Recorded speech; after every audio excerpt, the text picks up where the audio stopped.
الحکمت و ضالۃ المومن، حکمت مومن کی گمشدہ میراث ہے، جہاں پہ پاؤ لے لو۔ ارے ٹھیک ہے، حکمت مومن کی گمشدہ میراث ہے، جہاں پائیں گے لے لیں گے، لیکن اس کا یہ مطلب نہیں ہے جو ابھی میں نے بتایا ہے کہ بس حکمت کے نام پر چاہے جس کو سر پہ بیٹھا لو، چاہے جس کو سنتے رہو، چاہے جس کو پڑھتے رہو، چاہے جس کو دیکھتے رہو۔ نہیں، اس کا یہ مطلب بالکل نہیں ہے۔ حضرت علی رضی اللہ تعالیٰ عنہ ایک قصہ گو کے پاس سے گزرے، مر علی علی قاص، علی رضی اللہ تعالیٰ عنہ گزرے، ایک قصہ گو قصہ بول رہا تھا۔ کہا هل تعرف الناسخ من المنسوخ، کہا تم ناسخ منسوخ جانتے ہو؟ ناسخ منسوخ کیا ہے؟ ایک ٹرم ہے، اصل میں ایک ٹرم ہے۔ ٹرم مطلب اصطلاح۔ جیسے مثال کے طور پہ اب ہم کوئی کمپنی بولتے ہیں، جیسے اوپو ہم نے بول دیا، تو اب جو نہیں جانتا کہ ایک برانڈ ہے تو اوپو بولنے سے کچھ نہیں سمجھ پائے گا۔ اور جب اوپو بولا آپ نے تو اس کے پیچھے ایک پوری کمپنی ہے، اس کا پورا اسٹرکچر ہے، اس کے رولز ہیں نا، تو جو جانتا ہے اس کو اوپو بولنے سے پورا سمجھ میں آ گیا۔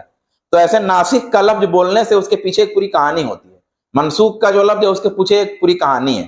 تو جو علماء ہوتے ہیں وہ جانتے ہیں کہ یہ ناسخ کیا ہے، منسوخ کیا ہے، یہ حدیث ضعیف کیا ہے، موضوع کیا ہے، صحیح کیا ہے، حسن کیا وغیرہ۔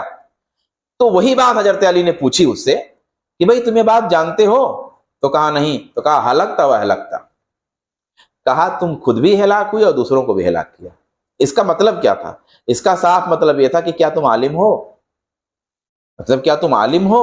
اچھا ایک بات اور یہیں پہ میں بتا دوں، چلیے ابھی عربی کی بات آئے گی تب بتاتا ہوں۔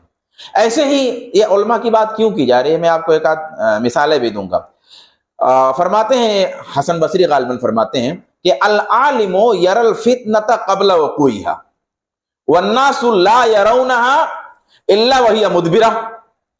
کہتے ہیں عالم فتنے کو بھانپ لیتا ہے اس کے ہونے سے پہلے، عالم فتنے کو بھانپ لیتا ہے اس کے ہونے سے پہلے، اور لوگ جب جان پاتے ہیں جب فتنہ برپا ہو کے چلے جاتا ہے۔